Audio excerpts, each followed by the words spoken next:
The Finance Minister, in his review of the budget, stated that the fast-rising debt servicing costs could erode the fiscal space available for spending on much-needed social and economic infrastructure. However, the fiscal policy reaffirmed its commitment towards stabilizing debt growth over the medium term. Now, to dissect this midterm budget, we are joined by economist Rodney Quaib. Rodney, a very good evening and thank you for joining us on the program. Good evening, Wilka. How are you? Very well, thank you. Rodney, what are the main drivers of the country's revenue and expenditure, and how have they changed in the midterm? Yes, thank you. And I also want to greet the Namibian nation at large. It is a very interesting or pivotal times for our economy. Before I get to your question, I just want to highlight that the revenue actually for this year is 64 billion Namibian dollars, which coincides with the year 1964 when the SWAPO party was created, which basically puts us under a very interesting coincidence about the trajectory of growth that we are under as a country. And with regard to the drivers, the revenue is mostly attained by, VAT accumulation, circle revenues, which is import-export, income taxes, which plays a very big role, although it came under a lot of negative reflection, whether we are too much tax-reliant as an economy or whether we should be driven or accustomed growth by private sector growth and be led into a trajectory of industrialization, which can outgrow or outpace what we currently get from income taxes. And the space should be more expansive in that regard. The other drivers of the current growth or revenue, for that matter, can be the FDI. FDI, or foreign direct investment, is a very important point in our country, especially after the discovery of oil. It indicates the interest is quite growing, and the presence of those foreign vessels or the foreign explorating capacity that is growing in the Namibian shores or offshore of Namibia is pulling a significant growth in the current revenue streams of Namibia. It is very interesting as we are looking out for that. However, the other non-drivers is that the challenges of the current global economic outlook, especially the Minister highlighted the commodity price volatilities that is happening. I can highlight some of the key important sectors like the diamond sector, and then it means that we have to currently readjust or rediscuss the concept of growth, having the few months that is coming or that will befall us as a country. If we do not have a recovery strategy or find a way, we may have a different conversation about revenue. I will also add that the SOEs or the state-owned enterprises, most of them have been performing well because some of the revenue has been attained from mid-term collections. However, Minister Kali has highlighted the importance that there should be also unstructured approach towards collections of royalties to the state coffers so that we can continue growing. Thank you, Milka. Now, Rodney, the budget was tabled under the theme of economic revival and caring for the poor. Has that been achieved at all since the theme was introduced earlier in the year? Milka, I would highlight that the minister has also attained, or rather try to maintain to the theme. However, one of the key challenges is unemployment.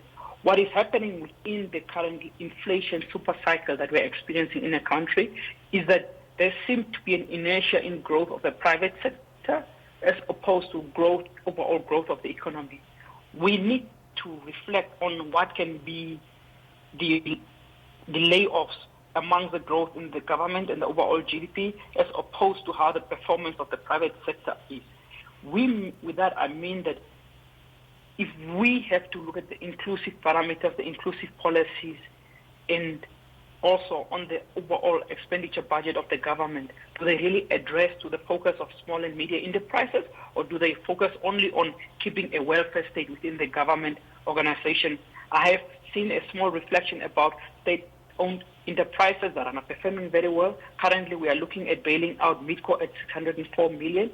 However, that money would have been very useful in creating some of the jobs that we need in the sector. The other call has been by the Minister of Health, but he has highlighted and mentioned that the Central Procurement Board needs to have a different approach towards bid facilitation.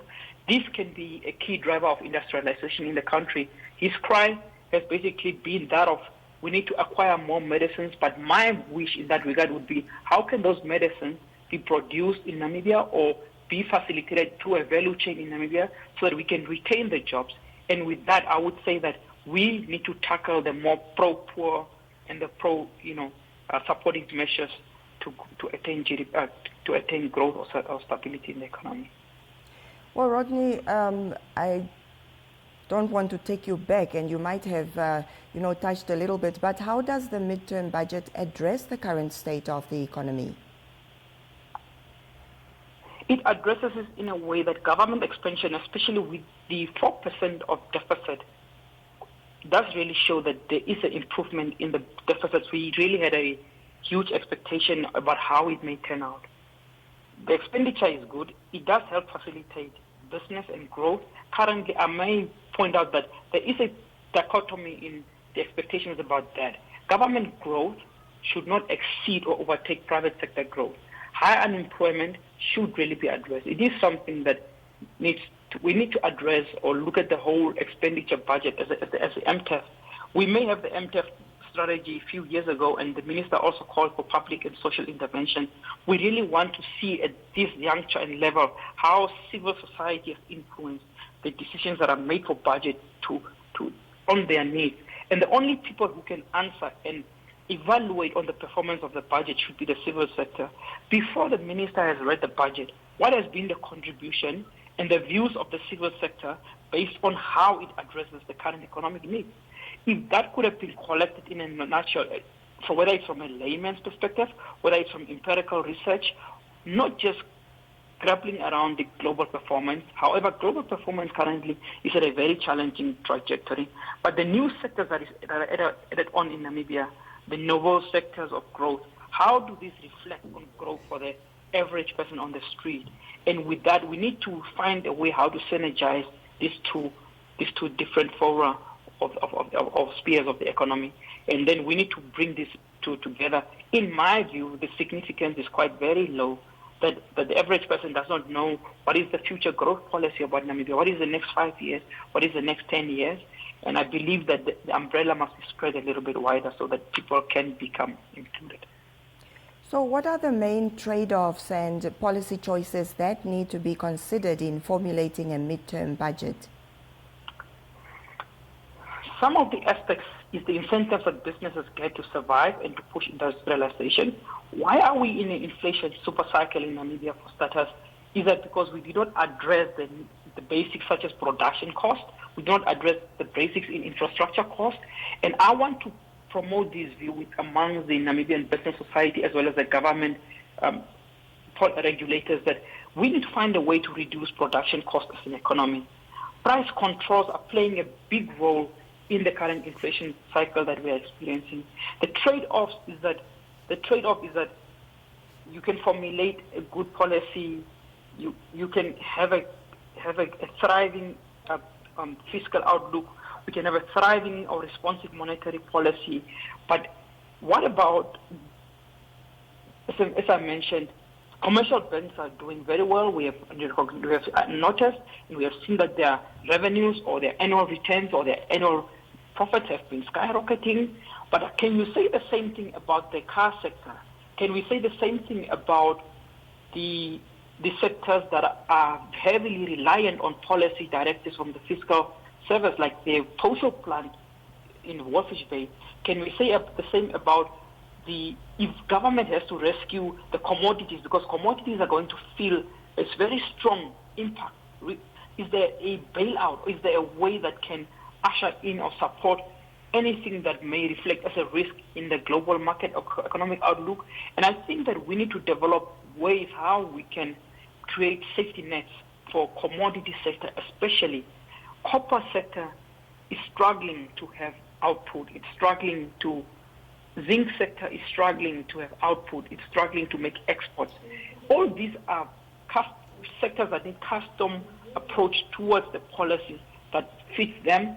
We have recently looked at the new policy that the president is proposing, that all minerals should be value added in Namibia for export. However, that requires not just a policy point from government. It requires equity participation, it requires financial contributions, it requires guarantees, it requires infrastructure, it requires also incentives. And such introduction of incentives, if you have a view of the fiscal climate, it is not yet adaptive to say businesses are happy and they are kept happy and they can last for the next 10, 20 years in Namibia. Currently, there is a big panic in the industry. That's how I can put it. Well, Rodney, while you are on that point and in closing, what are the implications of the midterm budget for businesses, for investors, and for the general population? Government growth is very paramount for investment and a strong positive reflection of the commodity sector we have in Namibia. Currently, we are able to service our debt, which is a very positive thing. It can attract investors for contributing towards the treasury bills or the government debt that we have, because the more the government acquires within that little margins, because the current debt is at 142 billion. Personally, 64 or 67% of GDP or debt to GDP is quite attainable, especially if you look at the benchmark within the SADC region. We are at quite a stable or a stabilization barrier. But anything beyond that margin calls for immediate intervention. However, we still need to relook at certain and key issues, which is your SOEs, which is the structural formation of the SOEs, which is the bailouts on the SOEs. And then we need to look at how we can filter into government, bridging the gap between government, not just on the surface but below the surface, bridging the gap between investment or industrialization and the government. You have your key sectors like NIDA, which is the industrialization agency. The their policy towards agriculture is something that has not yet created that effect of comfortability within the sector. And all these reflections is something that we are really looking and say, government, let's have a discussion. Let's see how we can, do something for investors, for businesses, but we need to look at our food sustainability. We don't need to be so much import intensive. We don't need to be so much import reliant. And because currently the wake of inflation, it's something that we import. Instead of importing food, we are importing inflation. And that is the points that I wanted to highlight, Ilka. Thank you so much, Rodney, for speaking to us and for dissecting to us the midterm budget. Thank you. My pleasure. Well, that's economist Rodney Goeb, who has been, of course, talking to us after, of course, the announcement by the finance minister of the review of the budget that took place earlier